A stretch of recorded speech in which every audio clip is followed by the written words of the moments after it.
Baik, Shalom, selamat malam Bapak Ibu, saudara sekalian. Malam ini kita lanjutkan kembali online Bible Study kita, yaitu sesi ke-7 Kitab Daniel. Subtemanya adalah mimpi 4 binatang. Rupanya Daniel diberi mimpi oleh Tuhan, ia melihat 4 binatang. Apakah maknanya? Nah, inilah yang akan kita bahas malam ini, supaya kita mengertinya makin lengkap, makin detail. Sebab semakin lengkap kita mengerti kebenaran firman Tuhan, semakin baik. Mari kita siapkan lebih dahulu, mari kita berdoa. Bapa di surga, terima kasih kami kembali mengucap syukur setiap saat kami percaya penyertaan Tuhan ada pada kami. Malam ini biarlah kami belajar bersama melalui online Bible Study ini, agar kami mengerti lebih dari hari ke hari semakin lengkap, sehingga kami semakin dewasa. Urapi mulut hamba-Mu untuk menyampaikan kebenaran ini. Hanya di dalam nama Tuhan Yesus kami berdoa. Amin. Malam ini adalah sesi ke-7 Kitab Daniel dengan subtema mimpi 4 binatang. Bapak Ibu saudara sekalian, Kitab Daniel itu sebenarnya dibagi 2 secara garis besar. Pasal 1 sampai pasal 6 itu berisi kisah historis. Kisahnya Daniel dan teman-temannya. Daniel, Sadrak, Mesak, Abednego itu ceritanya di pasal 1 sampai 6. Ya. Sedangkan pasal 7 sampai pasal 12 itu mencatat sesuatu yang akan terjadi di masa depan. Jadi sifatnya eskatologis dan apokaliptik. Eskatologis itu artinya cerita tentang hal-hal zaman akhir. Ya, eskatos itu akhir. Nah, sedangkan apokaliptik adalah cerita sesuatu yang diungkapkan, itu apokaliptik, pengungkapan zaman akhir gitu gampangannya. Ya, oke, kita lanjutkan dulu. Ya,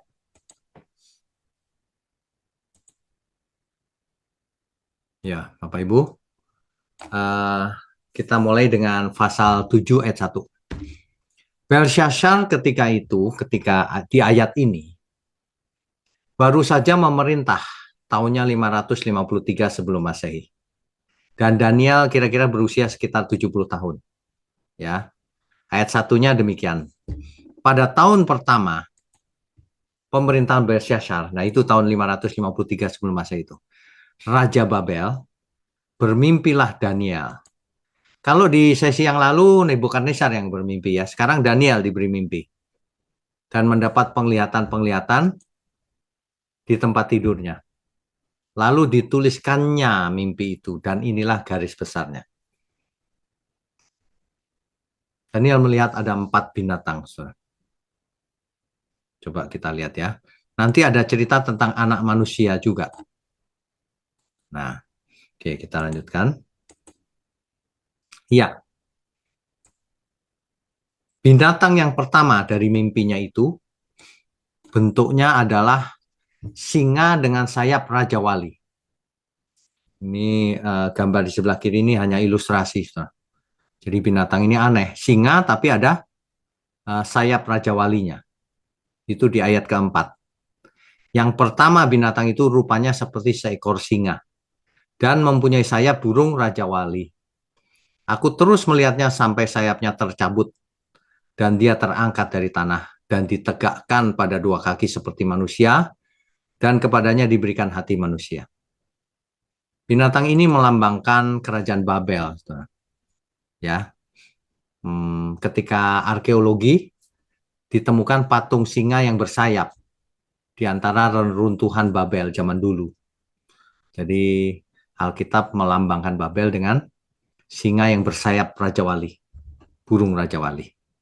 Nah, demikian juga faktanya di reruntuhan Babel itu ada patung-patung seperti ini.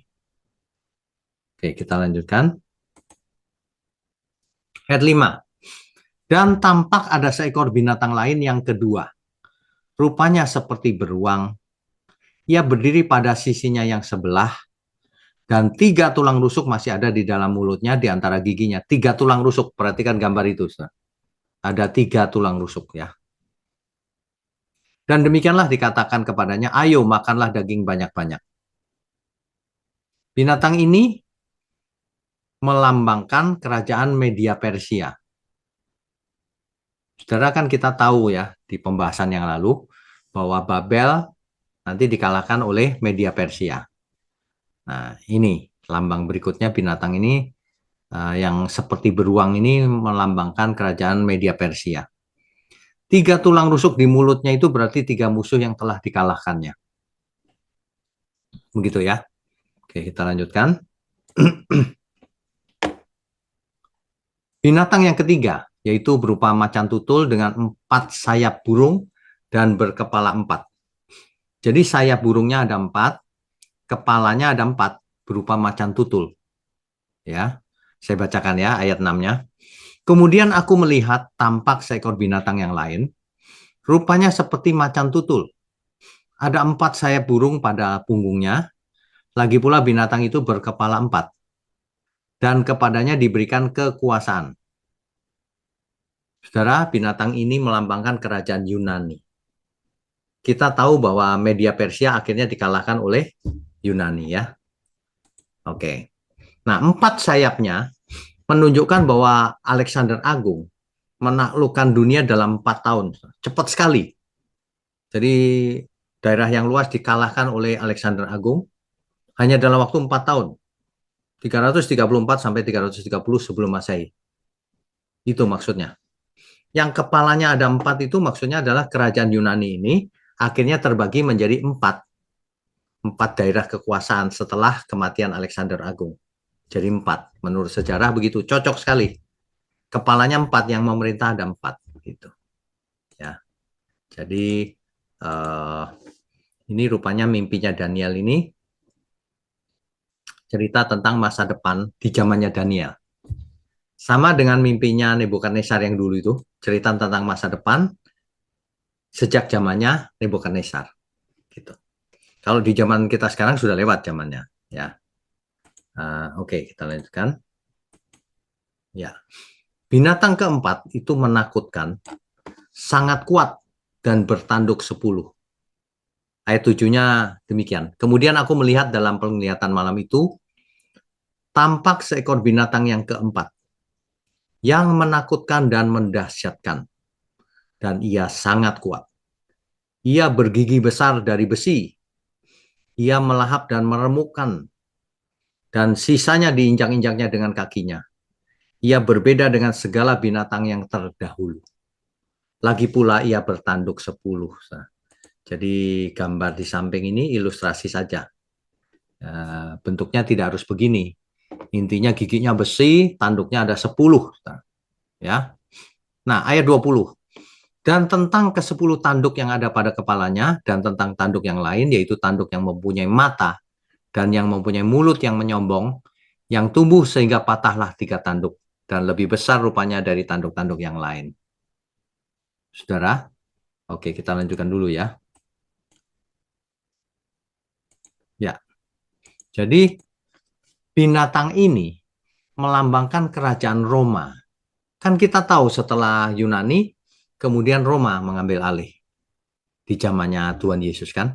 Nah, ini kerajaan Roma dan zaman akhir. Setelah Roma sampai sekarang, zaman akhir. Ini lambangnya binatang ini. 10 tanduknya melambangkan 10 raja. Sebelum zaman berakhir. Itu maksudnya. Daniel 7 ayat 24. Coba kita baca. Daniel pasal 7 ayat 23. Maka demikianlah katanya, binatang yang keempat itu ialah kerajaan yang keempat. Rupanya binatang-binatang ini lambang dari kerajaan, ya, yang akan ada di bumi.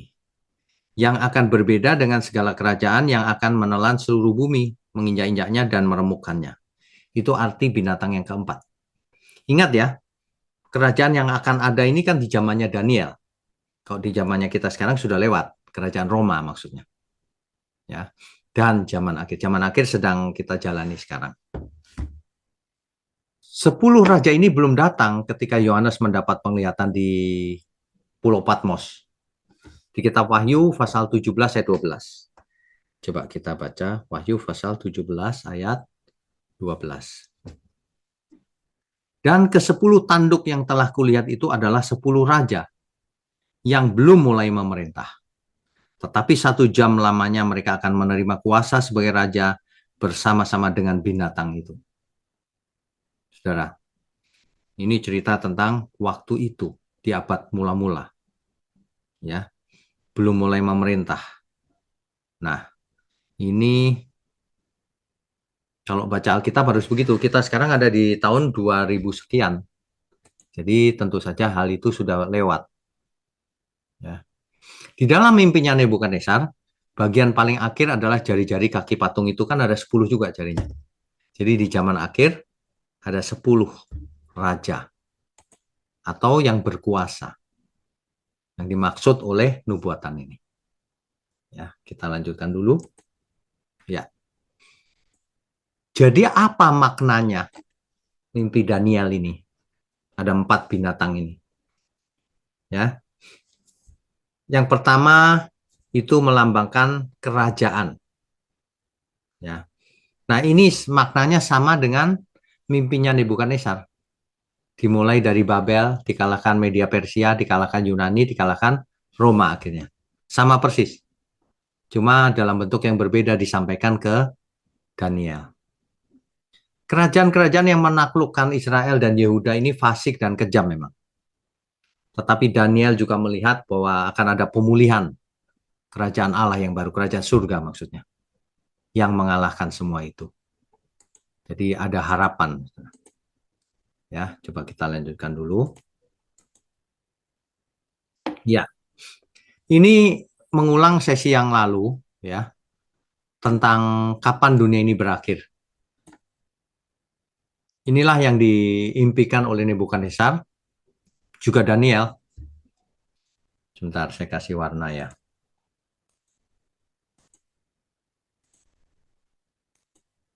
Ya. Ini saudara, Nebukadnezar mimpinya kepalanya dari emas kan? Itu adalah kerajaan Babel. Kan gitu. Kalau dalam kitab Daniel, Daniel pasal 7 tadi ya, ini paralel sekali. Di kitab Daniel pasal 7 itu yang pertama binatang yang dilihat oleh Daniel berupa seekor singa yang mempunyai sayap burung Raja Wali. Itu maksudnya Babel. Karena di reruntuhan Babel ditemukan patung-patung seperti itu. Singa dengan sayap burung Raja Wali. Kemudian yang kedua, di mimpinya Nebukadnezar itu paralel dengan binatang yang kedua yang dilihat oleh Daniel, yaitu kerajaan Media Persia. Sama persis, paralel. Yang ketiga, kerajaan Yunani, ya. Kalau yang kedua berupa beruang, yang mimpinya Daniel. Yang ketiga itu binatang lain yang seperti macan tutul tadi ya, yang kepalanya ada 4, sayap burungnya ada 4. Nah itu kerajaan Yunani. Yang terakhir Roma dan sampai dunia berakhir. Nah itu kalau mimpinya Nebukadnezar kan kakinya sebagian terdiri dari besi, sebagian dari tanah liat kan gitu ya. Nah kalau di mimpinya Daniel, makhluk itu menakutkan, giginya dari besi. Kemudian ya bertanduk 10. Ya. Ini pesan yang sama sebenarnya. Satu disampaikan ke Nebukadnezar, satunya disampaikan kepada Daniel. Ya. Daniel 7 ayat 8 perlu kita perhatikan. Ayat 8.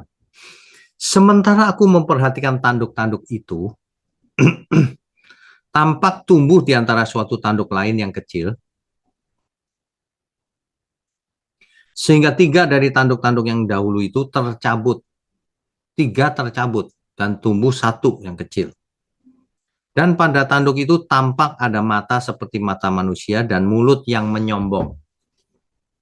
mulutnya menyombong. Ini dia. Ini diartikan oleh banyak orang bahwa itu adalah penguasa yang akan muncul di akhir zaman, yaitu antikristus.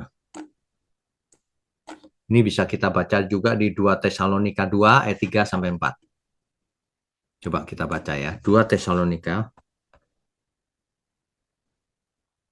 2 ayat 3 dan 4. Tentang antikris ini di 2 Tesalonika 2 ayat 3 dan 4. Saya bacakan ya. Janganlah kamu memberi dirimu disesatkan orang dengan cara yang bagaimanapun juga.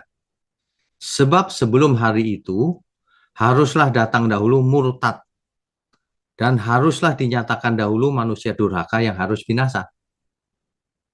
Ayat 4. Yaitu lawan yang meninggikan diri di atas segala yang disebut atau yang disembah sebagai Allah, meninggikan diri. Bahkan ia duduk di bait Allah dan mau menyatakan diri sebagai Allah. Ini antikristus. Ya. Oke, kita lanjutkan. Saya share dulu lanjutannya tadi ya. Ya. Nanti dibaca lagi, diulang lagi boleh. Ya. Daniel 7 ayat 25 menjelaskan sang antikris ini sekali lagi. Ia akan mengucapkan perkataan yang menentang yang maha tinggi. Jadi ucapannya itu akan menentang yang maha tinggi. Dan akan menganiaya orang-orang kudus milik yang maha tinggi. Menganiaya orang percaya. Ia berusaha untuk mengubah waktu dan hukum. Dan mereka akan diserahkan ke dalam tangannya selama 1 masa, dan 2 masa, dan setengah masa. Ini kalau kita jumlahkan, 3,5 masa. Ya. Yang penting di sini ialah hikmat. Di kitab Wahyu 13 ayat 18. Barang siapa yang bijaksana, baiklah ia menghitung bilangan binatang itu. Karena bilangan itu adalah bilangan seorang manusia. Dan bilangannya ialah 666. Perhatikan baik-baik Bapak Ibu Saudara. Ini bukan 6 3 kali, tapi bilangannya 666. Ya. Bukan 6 yang diulang 3 kali. Oke, kita lanjutkan ya. Ya. Di ayat 13 dan 14, Daniel pasal 7 ayat 13 sampai 14, ada yang penting, Saudara. Ya. Saya bacakan ya, mulai ayat 13. Aku terus melihat dalam penglihatan malam itu, tampak datang dengan awan-awan dari langit, seorang seperti anak manusia. Ada yang datang dari langit seperti anak manusia. Datanglah ia kepada yang lanjut usianya itu, dan ia dibawa ke hadapannya. Lalu diberikan kepadanya kekuasaan dan kemuliaan dan kekuasaan sebagai raja. Maka orang-orang dari segala bangsa, suku bangsa, dan bahasa mengabdi kepadanya. Kekuasaannya ialah kekuasaan yang kekal, yang tidak akan lenyap. Dan kerajaannya ialah kerajaan yang tidak akan musnah. Ini ya, ada yang seperti anak manusia datang di awan-awan. Menghadap yang lanjut usia, yang maha tinggi itu sebenarnya. Ya. Oke, kita baca Matius 28 ayat 18. Matius 28 ayat 18. Ketika yang seperti anak manusia ini menerima kekuasaan yang kekal, yang dari yang lanjut usia, yang lebih senior. Ya. Ini menunjukkan apa ini? Di Matius 28 ayat 18 dikatakan, Yesus mendekati mereka dan berkata, kepadaku telah diberikan segala kuasa di surga dan di bumi. Ya. Jadi ini bisa diartikan yang seperti anak manusia itu Tuhan Yesus. Yang lanjut usia itu yang senior maksudnya itu Bapaknya, Bapak kita yang di surga.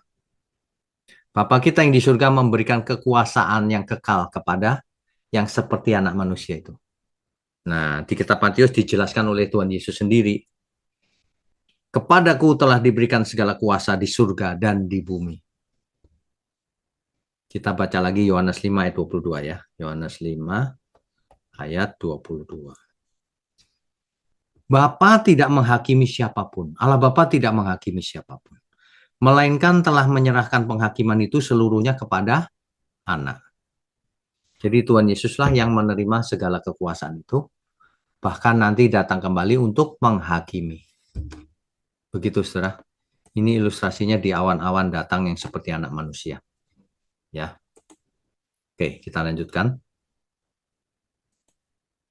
Ya. Seperti anak manusia ini, konteksnya yang dimaksud adalah Mesias. Ya. Yesus menggunakan ayat ini untuk menunjuk siapa dirinya itu. Coba kita baca. Matius 26 ayat 64. Saya bacakan ya. Jawab Yesus, engkau telah mengatakannya. Akan tetapi aku berkata kepadamu, mulai sekarang kamu akan melihat anak manusia duduk di sebelah kanan yang maha kuasa dan datang di atas awan-awan di langit. Saudara, ayat ini sangat jelas loh. Jadi Tuhan Yesus akan datang di atas awan-awan di langit. Ini harus kita baca dari ayat 62 sebenarnya. Kita baca dulu ya. Matius pasal 26 ayat 62. Ini ceritanya Tuhan Yesus sedang diadili di Mahkamah Agama, Sanhedrin. Ayat 62. Lalu imam besar itu berdiri dan berkata kepadanya, tidakkah engkau memberi jawab atas tuduhan-tuduhan saksi-saksi ini terhadap engkau? Ayat 63. Tetapi Yesus tetap diam. Lalu kata imam besar itu kepadanya, perhatikan kalimat ini. Demi Allah yang hidup, katakanlah kepada kami, apakah engkau Mesias, anak Allah atau tidak? Pertanyaan ini sangat jelas. Imam besar itu bertanya kepada Yesus, apakah engkau Mesias, anak Allah atau tidak? Ayat 60-nya dijawab, jawab Yesus, engkau telah mengatakannya. Akan tetapi aku berkata kepadamu, mulai sekarang kamu akan melihat anak manusia duduk di sebelah kanan yang maha kuasa dan datang di atas awan-awan di langit. Begitu ya, saudara. Luar biasa ya. Di ayat lain mengatakan, akulah dia, kata Tuhan Yesus. Makanya, apa namanya, istilah sebutan anak manusia ini adalah untuk Mesias. Dan Tuhan Yesus sendiri menggunakan istilah anak manusia itu di banyak ayat. Anak manusia, saudara. Saudara bisa cari di Alkitab sebutan anak manusia yang digunakan oleh Tuhan Yesus. Maksudnya apa itu? Maksudnya pasti ini, Mesias. Karena Tuhan Yesus mengaku, akulah dia, Mesias. Ya. Jadi ada banyak sekali contohnya. Matius 12 ayat 8, Tuhan berkata begini, karena anak manusia adalah Tuhan atas hari Sabat. Anak manusia itu dirinya sendiri. Ya. Matius 16 ayat 27, ini contoh-contoh saja. Ada banyak sekali ayatnya. Saya bacakan ya. Sebab anak manusia akan datang dalam kemuliaan Bapaknya, diiringi malaikat-malaikatnya. Pada waktu itu ia akan membalas setiap orang menurut perbuatannya. Anak manusia. Banyak sekali istilah anak manusia dipakai oleh Tuhan Yesus untuk menunjuk dirinya itu siapa. Nah, yang di kitab Daniel dipakai juga istilah seperti anak manusia. Nah, itu yang dipakai Tuhan Yesus itu. Ya. Coba Lukas 21 ayat 27. Nah, ini pada waktu itu orang akan melihat anak manusia datang dalam awan dengan segala kekuasaan dan kemuliaannya. Nah, ini. Jadi Yesus selalu memakai istilah anak manusia untuk menyebut dirinya sendiri. Sedangkan datang di atas awan-awan, awan-awan itu melambangkan kemuliaannya. Ya, di atas awan-awan. Ilustrasinya begitu. Di kitab Wahyu dicatat juga begitu. Wahyu pasal 1 ayat 7. Coba kita baca Wahyu 1 ayat 7. Lihatlah ia datang dengan awan-awan, dan setiap mata akan melihat dia, juga mereka yang telah menikam dia. Dan semua bangsa di bumi akan meratapi dia, ya amin. Aku adalah Alfa dan Omega, firman Tuhan Allah. Yang ada dan yang sudah ada dan yang akan datang, yang Maha Kuasa. Siapa yang dimaksud ini? Tentu Tuhan Yesus. Ya. Ini kalau dibaca konteksnya, itu Tuhan Yesus. Oke. Jadi kalau kita lanjutkan lagi sebentar. Ya. Itu adalah mimpi tentang 4 binatang. Di pertemuan kita yang akan datang, kita akan membahas mimpi berikutnya dari Daniel. Daniel mendapat penglihatan 3 kali. Saudara.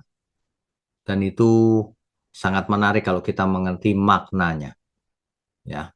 Nah, kali ini kita belajar banyak dari mimpinya Daniel.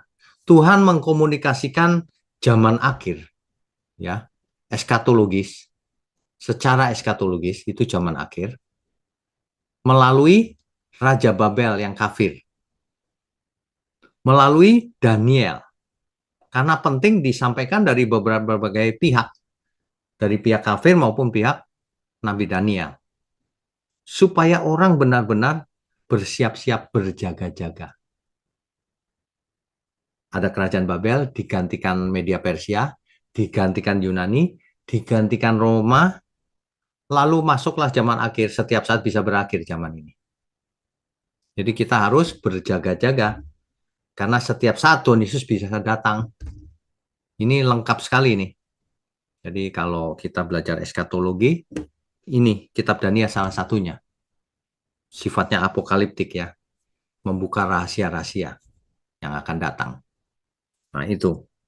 Di samping itu kita bisa melihat bahwa sebelum Tuhan Yesus datang, itu ada yang namanya antikris, anti terhadap Kristus. Siapa itu? Yang duduk di bait Allah, mengaku dirinya Allah. Yang menghujat yang maha tinggi. Itu ciri-cirinya. Yang tidak percaya Yesus itu Tuhan. Yang menghujat. Itu adalah antikris. Ada satu oknum antikris sebelum zaman berakhir.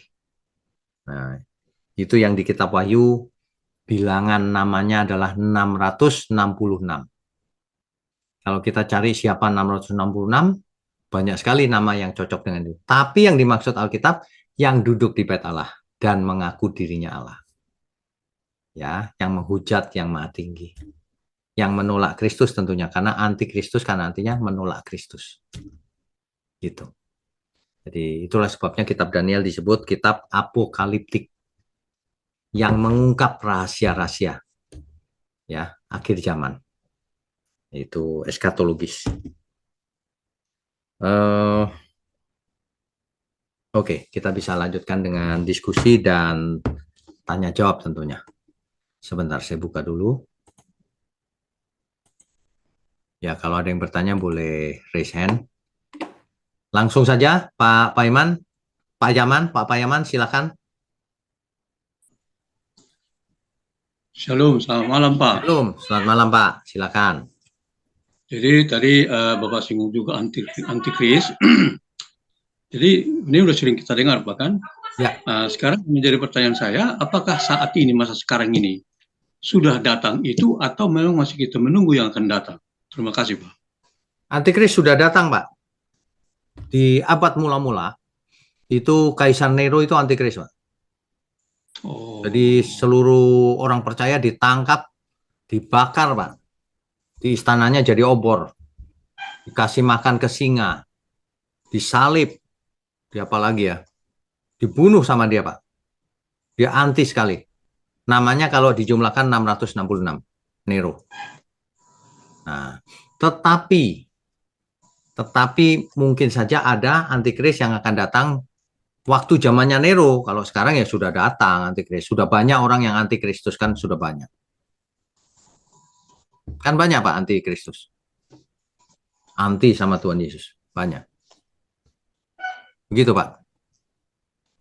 Jadi kalau misalnya umat yang bukan umat percaya, apakah itu tergolong antikris, Pak? Yang anti terhadap Kristus ya. Kan nggak semua anti Pak. Ada yang baik-baik saja sama kita. Oh, jadi yang anti, Pak ya? Ya, karena namanya kan antikris. Antikris artinya anti terhadap Kristus. Anti terhadap Yesus gitu. Ya. Jadi perlu lagi kita membayangkan sebetulnya nanti akan datang. Padahal sebenarnya Sudah datang Pak. sama-sama ya. Sudah Pak. Ya. Ya. Oke lah. Ya. Akan Terima kasih, datang Pak. itu akan datang itu pada waktu kitab Wahyu itu ditulis masih akan datang gitu. Tapi zaman sekarang ya sudah lewat. Iya, ya.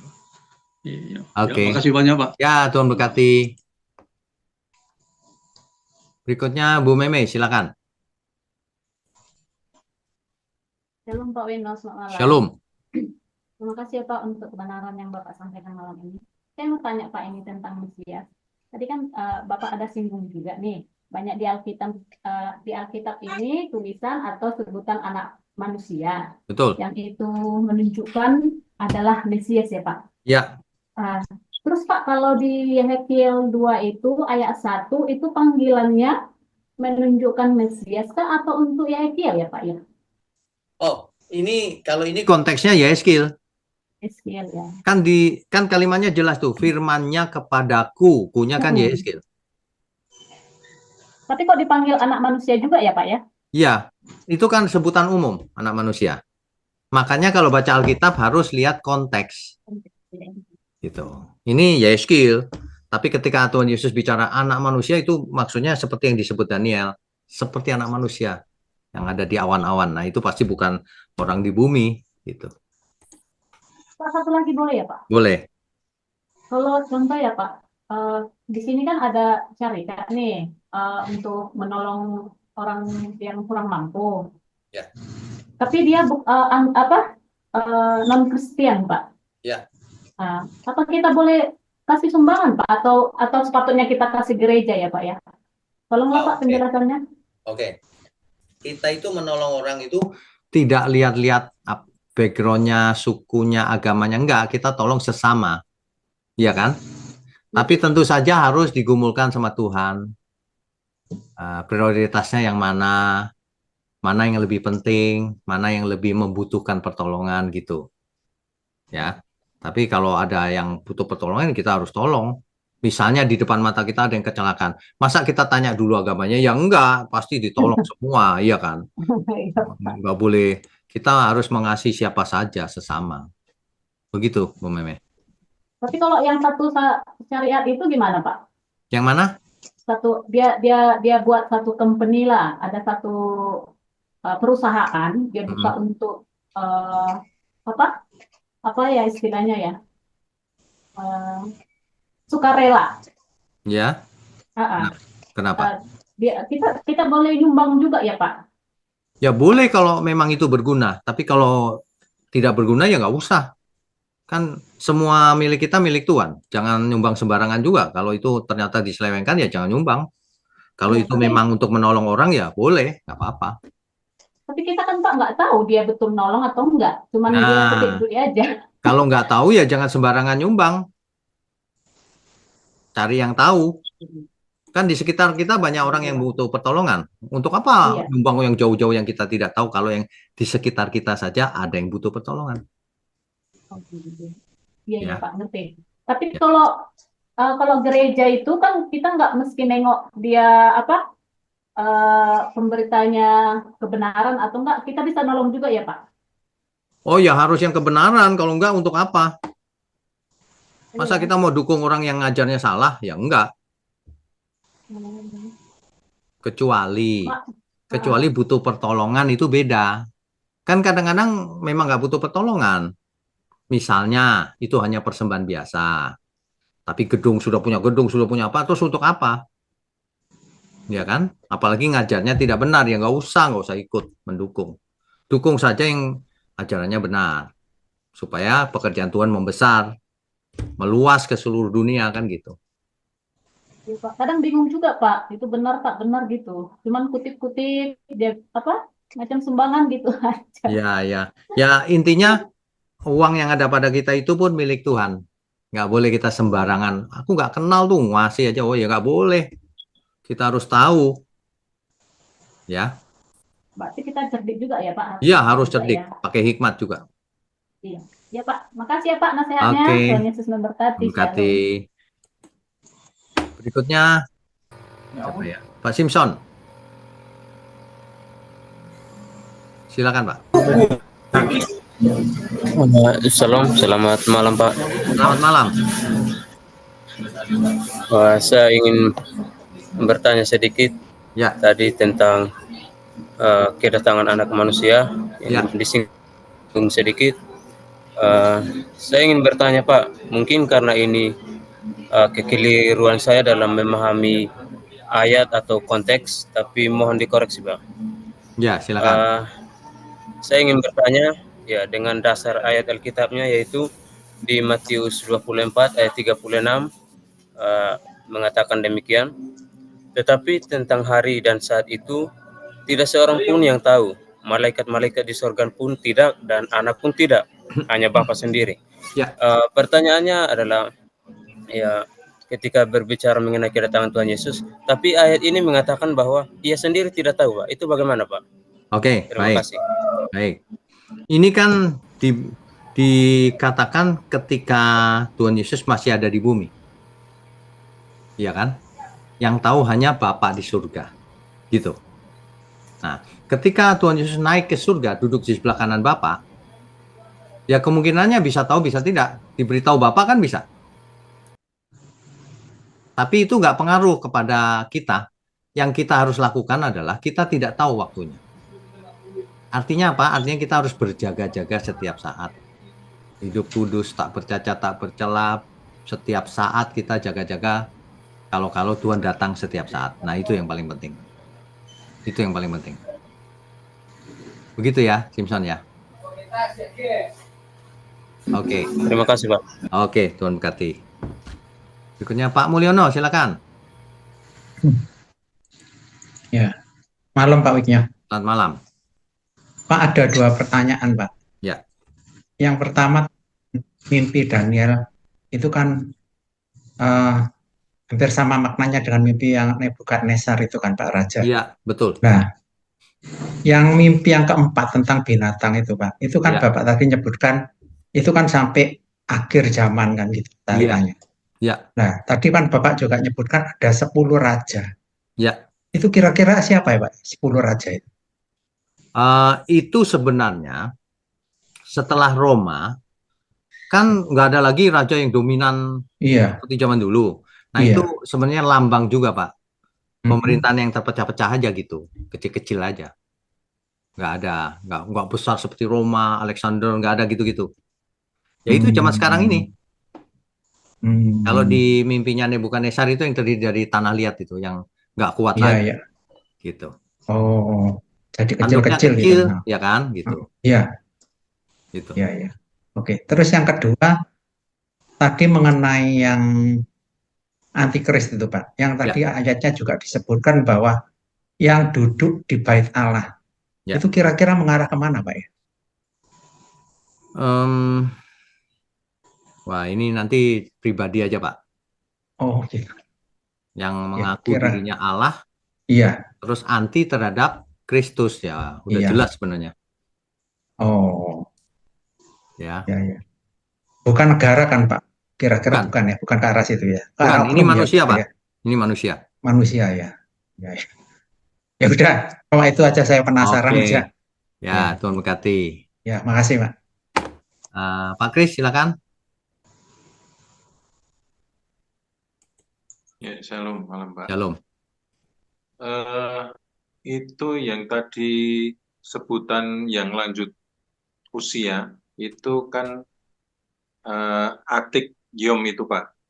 Ya. Pak Wiknya kan dulu disertasinya kalau tidak salah tentang nama sebutan Allah ya Pak ya. Betul. Nama Tuhan ya. Nah, ini menurut Pak Wiknya kenapa di dalam konteks ini pakai sebutan itu Pak Daniel? Apakah ada kaitannya dengan maksudnya kondisi atau situasi yang berkaitan dengan mimpinya itu atau bagaimana? Eh, ini menunjukkan bahwa ada yang maha tinggi memberikan kekuasaan kepada yang seperti manusia ini, gitu. Ya, Nah, yang disebut yang maha tinggi itu yang lanjut usia tadi itu memberikan kepada yang seperti anak manusia. Pelimpahan Soalnya kekuasaan, Pak. di kitab-kitab lain kan enggak semua kitab-kitab lain pakai sebutan ini, Pak. Oh iya, iya, ya. Ini khusus di Daniel memang. Di tempat lain nggak ada. Iya, makanya. Ya. Ya. Apa ada konteks khusus? Nggak ada ya, Pak? Nggak ada, nggak ada. Ini cuma mau menunjukkan yang seperti manusia kan di awan-awan tuh, Pak. Nah, Iya, ini yang lanjut usia artinya yang maha tinggi itu. iya. Gitu. Dan itu termasuk yang ditulis dalam bahasa Aram ya, Pak? Berarti ya, yang ini, pasal ini. Iya, betul. Terus di Daniel ini saya perhatikan beberapa pasal itu Daniel itu seperti orang ketiga, Pak.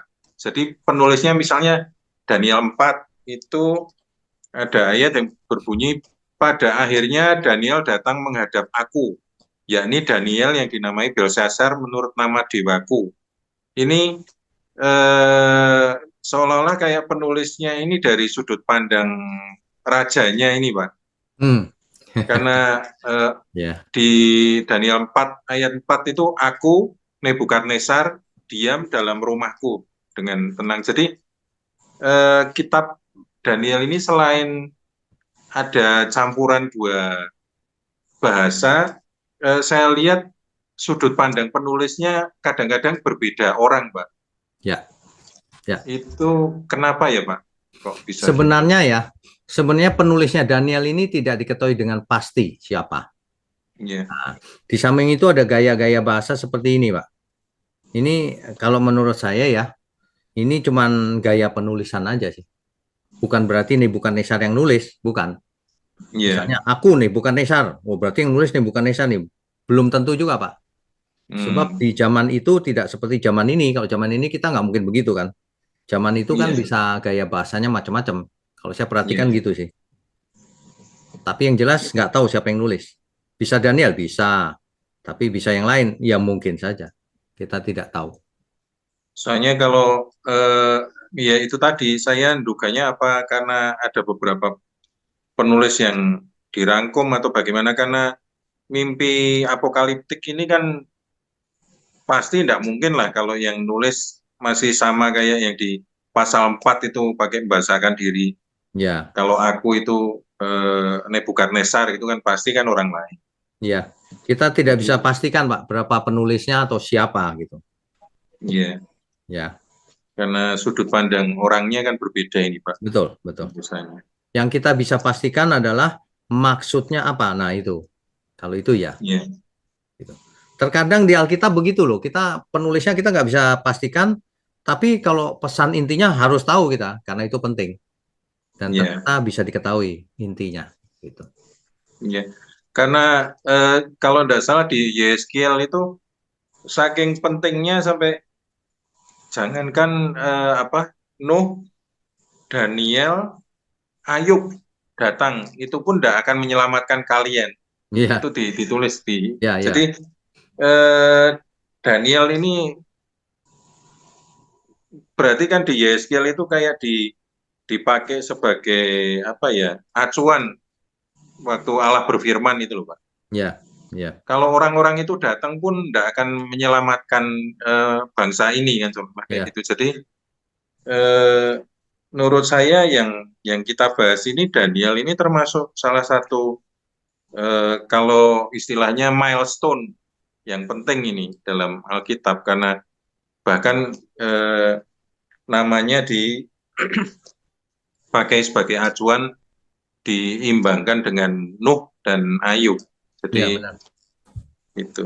Ya, Itu Pak. Kitab apokaliptik yang paling penting kan salah satunya Daniel Pak memang. Iya, Perjanjian Lama yang termasuk. Ya, Perjanjian Lama ya. Ya Pak. Iya Pak, saya itu Oke. aja Pak. Ya, terima kasih. terima Terima kasih. Oke, berikutnya Pak Stanley ya. Silakan Pak. Iya Pak, Shalom. Shalom. Terima kasih. Ya, silakan. Pak, ada beberapa pertanyaan boleh Pak? Boleh. Ini tadi kan malam ini kita membahas tentang Daniel, tapi berhubungan dengan anak manusia dan Betul. antikris ya Pak ya. Betul. Ada 3 tokoh yang kita bicarakan malam ini. Jadi Betul. pertanyaan saya di Daniel 7 ayat 13-14 tadi kan kita sudah baca, Bapak bilang kan orang yang seperti anak manusia itu datang kepada yang lanjut usia. Berarti Ya. ada 2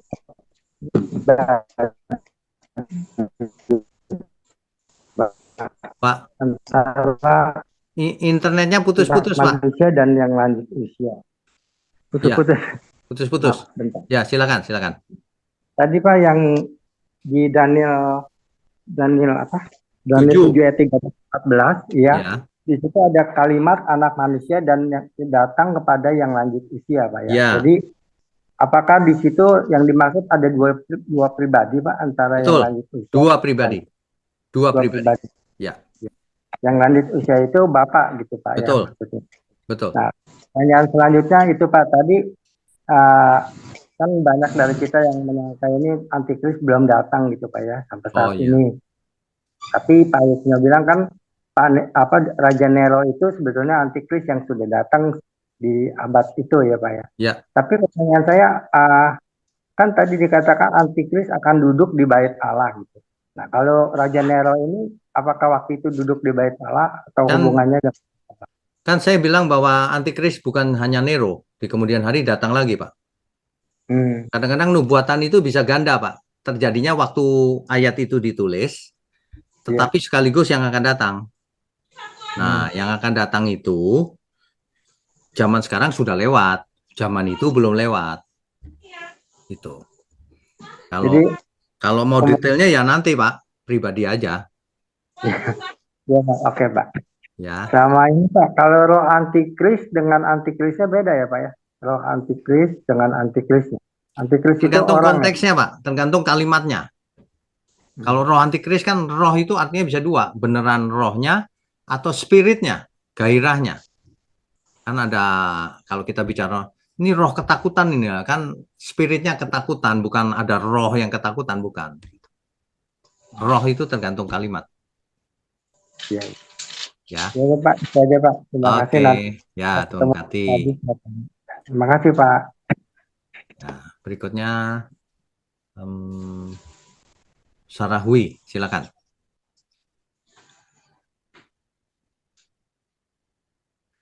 Bu Sarah? Oke, nggak ada. Next. Pak Flakos, silakan. Bapak, maaf Pak. Oh, ada. Itu Bu Sarahwi dulu. Ya, silakan. Ya, oke, Pak. Saya ada 2 pertanyaan ya, Pak. Ya. Ya, yang pertama, kalau istilah antikris ini kan artinya pribadi yang menentang segala hal yang berkaitan dengan Tuhan Yesus, Pak. Betul. Nah, kalau gitu sudah ada lah, Pak, sejak waktu zaman Tuhan Yesus ada, Pak. Betul. Oke. Pertanyaan yang nomor 2 ya, Pak. Ya. Nubuat yang Allah berikan kepada Daniel ini dilambangkan dengan binatang-binatang dengan bentuk yang aneh-aneh yang tidak ada di bumi, Pak. Ya. Dan ini tidak akan ada yang paham, Pak, artinya kecuali seizin Allah. Kenapa? Ya, kenapa Allah tidak langsung saja memberitahu Daniel tanpa menggunakan lambang binatang-binatang tersebut? Di kitab Wahyu pun pakai lambang binatang-binatang. Kalau orang awam kayak kita kan nggak paham, Pak. Jadi kadang tuh kita skip, Pak. Oke. Ya, oke, gitu aja, Pak. Terima kasih, Pak. Komunikasi antara pihak hari itu bisa menggunakan lambang. Contohnya, di kitab Wahyu itu Yohanes menulis kepada 7 jemaat dalam lambang-lambang. Kenapa? Supaya suratnya rahasia. Tapi itu dimengerti oleh jemaat-jemaat yang menerimanya. Cuman kita ribuan tahun kemudian kita bingung. Tapi kita bisa pelajari juga. Nggak masalah. Contohnya tadi itu, binatang itu artinya apa? Kan dijelaskan juga di ayat itu. Binatang itu artinya kerajaan. Kerajaan yang mana? Kita bisa jelaskan juga. Oh, yang itu maksudnya gitu. Jadi memang lambang-lambang itu sulit ditafsir, tapi bukan berarti tidak bisa ditafsir. Oke, berarti yang menafsir ini dia harus betul-betul mengerti dan jelas ya Pak. Kalau enggak kan nanti kalau dia kasih pengertian nanti bisa salah, orang nanggapnya juga salah ya Pak. Makanya jangan pernah dengar pengkhotbah sembarangan. Di dunia banyak orang yang khotbahnya ngawur, tidak lihat Alkitab, tidak mengerti Alkitab. Yang begituan jangan didengar. Nanti Ya, oke, salah Pak. semua. Itu ya. Ya, oke Pak. Hati-hati. Kita hati-hati loh. Diri kita yang milih untuk melakukan ABC siapa? Kan diri kita sendiri. Nggak boleh menyalahkan orang lain. Lah kenapa kau dengar yang enggak-enggak? Nah gitu. Kau dengar harus yang ada dasarnya, ada faktanya di Alkitab. Gitu. Jadi harus kembali lagi kepada 7 natur kebenaran itu ya Pak? Betul. Makanya ada seminarnya. Iya Pak, yang fakta, koheren, pragmatis, utuh, betul. murni, kekal kasih. Ya, wah udah hafal tuh. Ya Pak, saya ikutin Pak dari Ya. pertama. Ya. Nanti topiknya masih banyak itu. Nanti Ibu ikutin terus. Nanti ada Ya. studi kasus, misalnya teologi gini bener nggak? Kita tes aja. Gitu. Iya Pak. Ya. Ya. Oke. Oke, terima kasih Pak. Tuhan Nah, memberkati. Tuhan memberkati. Pak Flakos, silakan. Ya. Shalom, selamat malam. Shalom. Ya. Pak, begini, saya mau bertanya. Ya. Tadi 4 binatang itu melambangkan 4 kerajaan juga ya Pak? Betul. Ya. Saya kembali ke yang mimpi Nebukadnezar pada waktu itu. Ya. Jadi Nebukadnezar itu dia bermimpi tentang patung ya yang megah ya. Kepalanya dari emas, kemudian turun bagian-bagian tubuhnya sampai ke kaki tanah liat ya. Ya. Gini Pak, apakah bisa kita artikan mimpi Nebukadnezar itu menggambarkan kedatangan anak manusia Yesus Kristus itu dengan kehancurannya kerajaan Babilonia? Bisa saja Pak. Bisa saja diartikan bahwa ketika batu yang jatuh menimpa patung itu sehingga patungnya hancur semua itu, batu itu membesar sampai seterusnya, itu kerajaan Allah datang. Nah, tapi tidak spesifik ada yang seperti anak manusia. Nah, yang seperti anak manusia itu diberikan kepada Daniel oleh Tuhan pengertiannya. Itu. Raja Nebukadnezar mimpinya tidak sedetail itu. Ya. Jadi kalau kita mengartikan itu sebagai kesudahan daripada kerajaan-kerajaan yang masih ada di bumi. Betul. Betul. Kemudian Pak, ini ada satu lagi. Dulu waktu kecil kan pernah kita nonton film-film tentang antikristus kan. Oke. Ini apakah benar pada waktu itu ada ya sempat nonton, jadi antikristus itu juga bisa menghukum manusia ya, artinya yang tidak percaya kepada Tuhan kan tidak terangkat ke surga. Ya. Di bumi setelah dibangkitkan dengan tubuh mereka, tubuh jasmani, kemudian mereka mendapatkan penghakiman. Antikristus itu juga turut menghakimi mereka ya. Oh tidak, itu filmnya jangan ditonton lagi Pak. Antikristus tidak bisa menghakimi. Antikristus bisa membunuh pengikut Tuhan, tapi tidak membuat binasa. Ya. Kan di abad mula-mula orang Kristen dibunuh oleh Nero, Kaisar Nero. Bisa, kalau tubuh dibunuh bisa, tapi nggak binasa bersama Tuhan. Gitu. Ya. Pak, satu lagi terakhir. Boleh, silakan. Ini agak jauh nih dari kitab Keluaran. Oke. Memang saya baca Alkitab, tapi bagian ini saya tidak paham sekali maksudnya. Dalam Keluaran pasal 4, ya, Keluaran pasal 4 itu ayatnya yang ke 24 sampai 26. Keluaran pasal 4 ayat 24. Oke, mengerti pertanyaannya? Ya, itu kenapa kok Tuhan bisa berikhtiar untuk membunuh Musa? Apakah Musa membuat kesalahan, kan? Kan ketika itu kan Musa mengerti. Ini sudah saya jelaskan di online Bible Study di Kitab Keluaran. Ya. Jadi Bapak bisa lihat di sana judulnya kalau nggak salah pengantin darah. Saya jelaskan tuh kenapa begitu. Nanti nonton aja Pak, pengantin darah serinya Kitab Keluaran online Bible Study.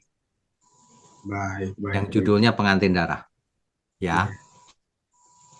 Jadi di situ ayat 20 berapa itu kan ada ditulis istrinya Sipora mengambil pisau batu. Ya.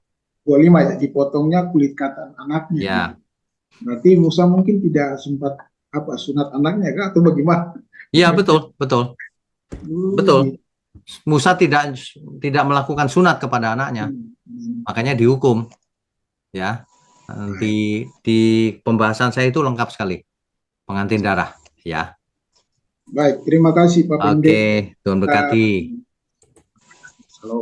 Shalom. Pak Wirawan, silakan Pak. Shalom Pak Wik. Shalom. Ini sebenarnya teman saya ini mau nanya. Dia itu tinggal di Tampa, Florida, Pak. Sekarang itu jam 9 pagi. Nitip ya? Dia dulu tuh kerja di Wall Street, tapi sekarang udah pensiun. Jadi jaga papa mamanya di sana. Nggak bisa tidur Pak, dia nggak tahu ada apa gitu ya. Tapi dia kayaknya sudah terlalu brainwash dengan film-film Hollywood lah Pak, tentang zaman ini lah Pak ya. Dia nanya, ya saya suruh ikut aja. Ini kelas ini tentang Daniel ini ya, tentang akhir zaman. Saya nggak tahu, dia ikut apa enggak malam ini, saya kurang tahu. Tapi ya saya wakilin aja. Jadi tadi dia nanya itu tentang rapture. Rapture itu kapan akan terjadi? Sempat yang saya pernah tahu, tolong koreksi ya Pak Wik. Pak Wik kan pernah cerita ya, nanti pada waktu Tuhan Yesus datang, ya kita semua dibangkitkan, kasih tubuh baru. Yang setia sama dia ya dibangkitkan, dibawa sama dia ke surga. Yang nggak setia ya dibangkitkan, kasih tubuh baru, ditinggal di bumi ini. Betul. Bumi ini akan dihancurkan. Nah, itulah jadi namanya neraka itu. Betul. Bersama dengan ya semua iblis dan teman-temannya itu, Pak. Betul. Loh, terus dia nanya, terus penghakimannya kapan? Waduh, saya nggak bisa jawab itu. Penghakiman itu bukan seperti penghakiman di bumi. Artinya Tuhan Yesus datang terus berhenti di Jakarta Pusat, pinjam pengadilan, semua orang diadili satu-satu. Bukan begitu.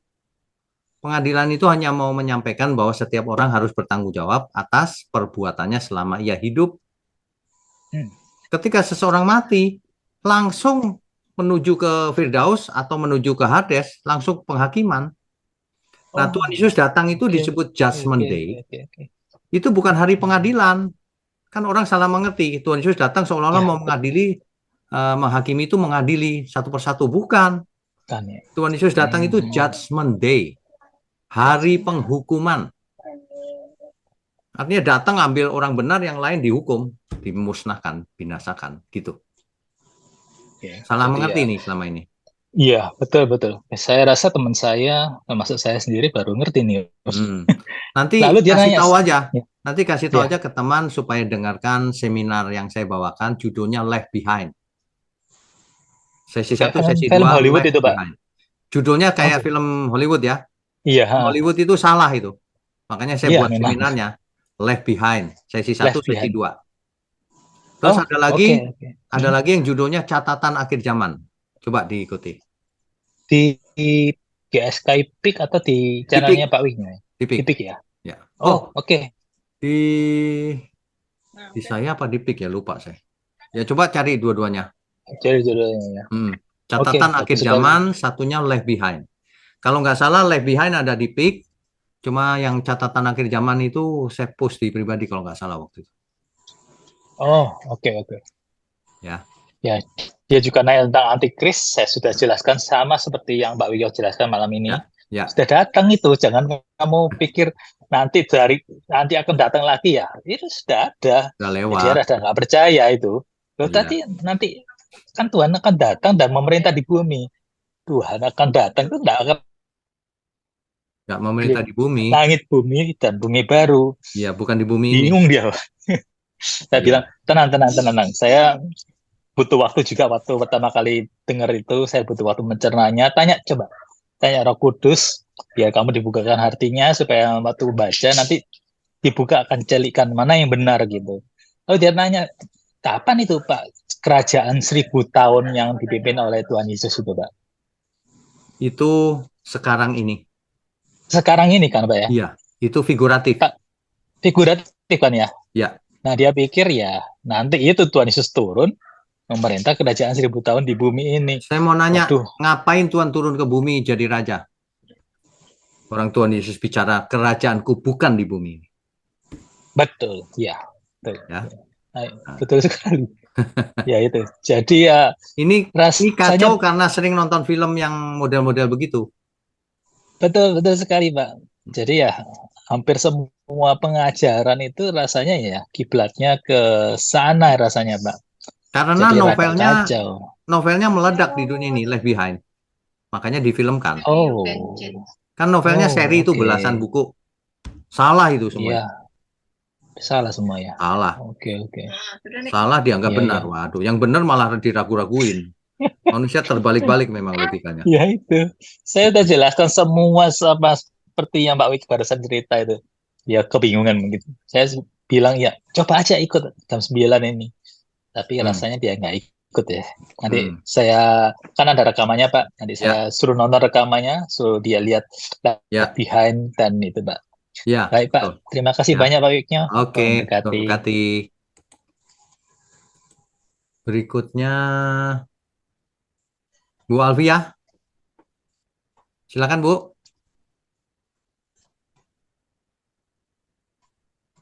Di unmute dulu. Ya, oke. Ya. Malam Pak Alfio, salam. Shalom. Pak, saya mau tanya. Ya, kita semenjak ikut OBS kan ada baru ini yang kedua ini. Yang pertama kan kitab Yeskiel. Yang kedua kan kitab Daniel nih Pak. Ya. Saya mau tanya sebenarnya Daniel ini siapa ya Pak ya? Kok bisa dikasih mimpi begitu? Itu aja Pak. Atau yang kemarin kan bisa puasa Daniel kan di kitab ini Pak Daniel. Yang saya pertanyakan Daniel ini siapa? Kan ada di sebuah kerajaan tuh Pak. Kok dia bisa puasa Daniel, terus puasa dikasih mimpi? Ini sebenarnya si Daniel itu siapa Pak? Apa putra raja atau gimana? Oke. Itu aja Pak. Ya baik. Ya, makasih Pak. Ibu nggak dengerin dari sesi 1 ya kitab Daniel ya? Sudah saya jelaskan siapa itu Daniel. Daniel itu cendekiawan yang dari Yehuda ditangkap bersama-sama Sadrak, Mesak, Abednego dibawa ke Babel. Sampai di Babel, ternyata dia bisa mengartikan mimpi, makanya direkrut ke kerajaan melayani raja. Gitu. Oh iya Pak. Ya. Ya maaf. Jadi dia cendekiawan yang dipakai Tuhan juga. Oh iya Pak. Daniel melayani di kerajaan, Yeskiel melayani di luar kerajaan gitu. Oh, dia cendekiawan gitu Pak ya. Cendekiawan dia.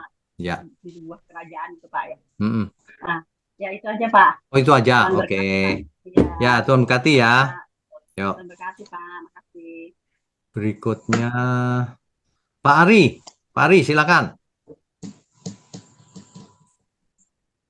Bapak selamat malam. Selamat malam. Silakan. Shalom. Shalom.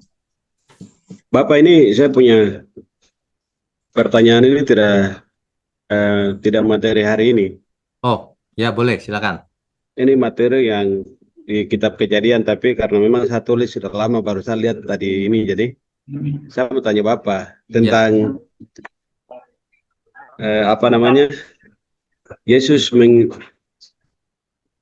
Yesus mengutuk itu apa pohon ara di Matius pasal 21, 19 dan 21, terus Markus 11, 13 itu Bapak. Apakah Yesus mengutuk pohon ara ini gambaran daripada 10 hukum 613 hukum itukah, atau ini maksudnya apa Bapak? Oh, maksudnya begini.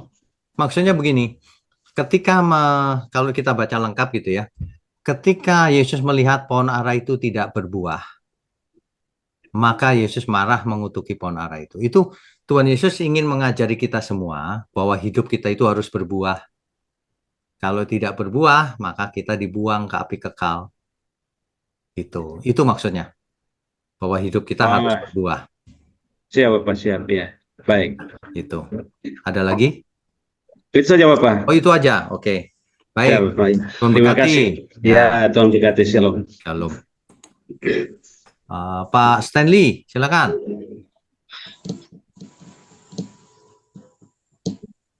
Sudah Pak, tadi sudah. Oh tadi sudah ya, sorry. Terima kasih Pak. Apalagi yang belum ya? Bu Kristina ya, silakan Bu. Shalom, selamat malam Pak Widya. Shalom, selamat malam. Yuk, silakan.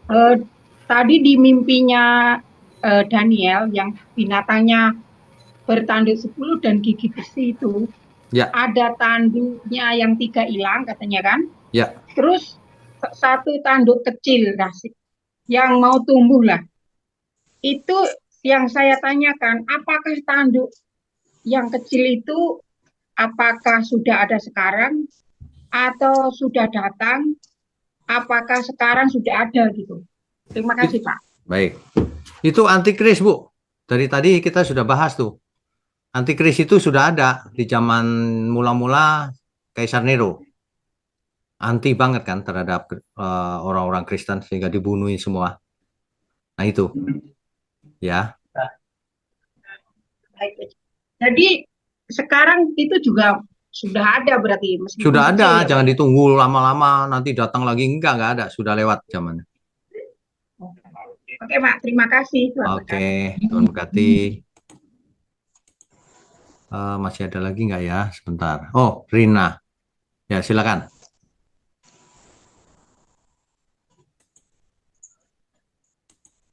Di unmute dulu. Bisa? Ya. Ya, shalom Pak. Shalom. Ya, terima kasih. Ya, Pak, mau tanya tentang akhir zaman. Ya. Menurut pendapat Bapak, kejadian penyebaran virus corona sampai pemaksaan vaksin COVID yang terjadi itu, apakah itu pekerjaan kuasa kegelapan dan merupakan bagian dari tanda akhir zaman? Oke. Itu begini, mesti diluruskan dulu bahwa vaksin itu bukan mengandung chip ya. Banyak orang percayanya kan begitu. Vaksin itu tidak ada hubungan dengan chip. Itu hoax. Oh iya Pak, tidak ada hubungan dengan chip. Tetapi saya membaca berita mengenai UN atau PBB itu yang mempunyai program untuk pengurangan jumlah populasi manusia. Ya, kita jangan kita jangan percaya sumber-sumber yang tidak bisa dipercaya. Itu dapatnya dari mana? Justru ini dari media-media di sini Pak. Medianya apa? Online sih Pak, tapi makanya online itu banyak media yang tidak bisa dipercaya. Kalau memang begitu kan. Tapi itu media yang bukan media abal-abal sih Pak. Kalau di sini, maaf Pak, saya tinggalnya di Kanada ini sekarang. Jadi saya pernah dengar khotbah tentang, saya juga pernah dengar tentang khotbah tentang corpus delicti. Tapi maaf Pak, saya tidak hafal detailnya. Kurang lebih Tuhan akan datang ketika jumlah corpus delicti itu sudah cukup. Jadi iblis itu akan berusaha untuk dengan segala cara untuk menghancurkan generasi dari segala sisi, supaya jumlah corpus delicti tidak banyak dan memperlama kedatangan Tuhan Yesus. Itu aja sih pertanyaan saya, Pak. Oke, baik. Jadi begini, COVID ini tidak ada hubungan dengan program global untuk mengurangi manusia, itu nggak ada. Kalau di belakang layar ternyata ada kecelakaan, virus itu lepas atau bagaimana, itu cerita lain. Tapi tidak ada yang desain secara khusus mengurangi manusia. Menurut saya begitu ya. Kalau itu ada terlalu vulgar ya caranya. Nah, jadi kalau dihubungkan dengan corpus delicti dan sebagainya, kejauhan. Itu tidak ada hubungan. Karena yang namanya kedatangan Tuhan atau akhir zaman, itu dipercepat kalau jumlah orang percaya yang cukup. Jadi bukan karena mati COVID lalu berkurang jumlahnya, bukan itu. Jumlah orang percaya. Jadi kalau orang percaya itu mati karena COVID misalnya, tetap terhitung satu. Jadi bukan soal hidupnya. Yang hidup banyak baru Tuhan datang, bukan. Tapi jumlah orang percaya. Di Alkitab dikatakan jika jumlah pelayan Tuhan itu genap, cukup, maka Tuhan datang. Begitu, Bu Rina. Oh iya, baik, terima kasih Pak. Oke, Tuhan berkati ya. Sebentar, masih ada lagi nggak ya? Pak Cipto tadi sudah belum ya? Belum, Pak. Belum ya. Terakhir, Pak Cipto, silakan. Shalom, Pak. Shalom. Ya. Ya, Pak Winyo, tadi Pak Winyo jelaskan penghakiman terakhir. Orang benar ditaruh di Firdaus. Terus orang yang berdosa tidak bertobat ditaruh di Hades. Pertanyaan saya, Pak, dihakimi, Pak Mignon jelaskan dihakimi menurut perbuatan. Betul. Nah, terus kalau begini, Pak, pertanyaan saya, Pak, orang itu pertama berbuat dosa, tidak berkenan gitu, Pak. Terus bertobat ya, Pak. Terus dipanggil Tuhan gitu, Pak. Terus itu dihakimi menurut perbuatannya yang lalu, yang waktu berdosa itu dihakimi enggak, Pak? Itu, Pak. Enggak. Posisi terakhir bertobat atau tidak. Jadi Tuhan tidak memperhitungkan waktu dia berbuat tidak berkenan itu tidak diperhitungkan, Pak ya? Tidak. Dan sebaliknya, orang yang benar ya, hidup suci, akhirnya murtad ya binasa. Oh, posisi terakhir itu, Pak ya? Posisi terakhir. Jadi bukan seperti dagang. Oh, pahalanya sekian. Oh, jahatnya sekian di jumlah. Bukan. Oh, gitu, Pak ya. Jadi Tuhan tidak memperhitungkan dosa-dosa kita yang lalu-lalu gitu, Pak ya? Tidak, asal bertobat. Asal bertobat sungguh-sungguh, Pak ya? Makanya ada ayat Alkitab, meskipun dosamu merah seperti kirmisi, akan menjadi putih seperti bulu domba, kan gitu kan? Oh, tidak dihakimi menurut perbuatannya gitu, Pak? Tidak, Pak ya? Dihakimi menurut perbuatan itu namanya. Perbuatan terakhirnya itu bertobat atau tidak. Oh, iya, ya, Pak. Gitu. Iya, Pak. Yang tadi perlu saya luruskan, bahwa kalau orang benar mati, rohnya ke Firdaus. Kalau orang fasik mati, rohnya ke Hades. Nanti ketika Tuhan Yesus datang, yang di Firdaus dibangkitkan, dikasih tubuh baru. Iya. Nah, yang di Hades dikasih tubuh baru juga, tapi ditinggal di bumi yang jadi lautan api. Oh, begitu, Pak ya? Ya, gitu. Ya. Terima kasih, Pak Winyo. Ya, oke, Tuhan berkati. Cukup ya, habis semua sudah. Baik, Bapak Ibu, saudara sekalian, malam ini sudah selesai. Mari kita tundukkan kepala. Bapa yang di surga, terima kasih untuk malam ini. Kami belajar dari banyak hal. Dari tanya jawab juga firman-Mu, kitab Daniel. Terima kasih. Biarlah semua ini membuat kami semakin dewasa, semakin berkenan. Tuhan berkati program online Bible Study ini sampai selama-lamanya. Terima kasih, hanya dalam nama Tuhan Yesus kami berdoa dan mengucap syukur. Amin. Saudara sekalian, bicara soal kebenaran, setiap orang merasa benar. Makanya semua kecap dinomor satukan. Ada orang yang mengatakan saya paling benar, ini paling benar, itu paling benar. Mana sebenarnya yang paling benar? Oleh sebab itu, hadiri seminar 7 natur kebenaran dan aplikasinya. Seminar ini wajib dihadiri oleh para teolog, apologet, pengkhotbah, bahkan oleh para jemaat sendiri, agar kita bisa membedakan manakah yang benar, manakah yang salah. Inilah alat uji kebenaran yang sangat objektif dan Alkitabiah.